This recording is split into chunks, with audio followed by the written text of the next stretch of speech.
What if death was not an end, but a passage into eternity, one that demanded the most meticulous care, reverence, and science?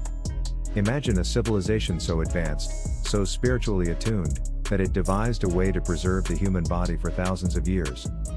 The ancient Egyptian mummification process is not merely a relic of the past, it is a striking testament to the intersection of medicine, metaphysics, and belief in life beyond the physical. For the ancient Egyptians, mummification was far more than a method of bodily preservation, it was a sacred art aimed at achieving immortality. To understand this process is to peer into the heart of a culture that saw the human form as not only a vessel of the soul but a map of eternity.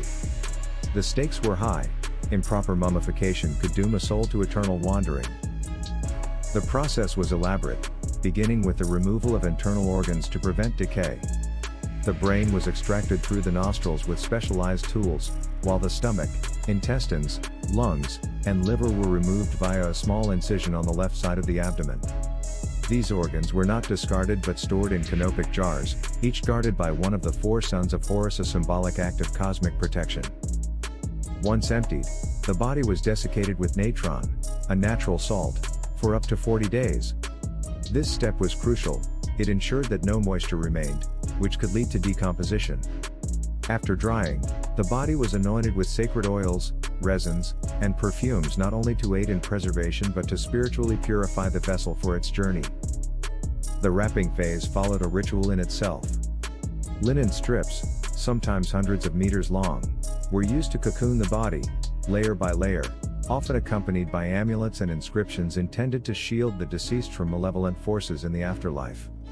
The final touch was the placement of a death mask, such as the iconic golden visage of Tutankhamun, which allowed the soul to recognize and re-enter the body when the time came. Mummification was not a practice reserved solely for royalty. High priests, nobility, and those wealthy enough to afford the procedure sought this form of eternal preservation. It required the hands of skilled embalmers, known as priests of Anubis, whose techniques bordered on surgical precision. Why does this ancient practice still captivate modern scholars, doctors, and bioethicists? Perhaps it is the enduring mystery of how such advanced knowledge of human anatomy emerged in antiquity, or the realization that behind every mummy is a person, once loved, now preserved across millennia.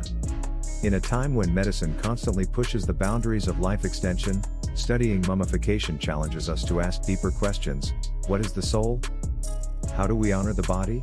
And are we still, in our own ways, searching for eternity? How does understanding the Egyptian mummification process change your perception of life, death, and the legacy of the human body?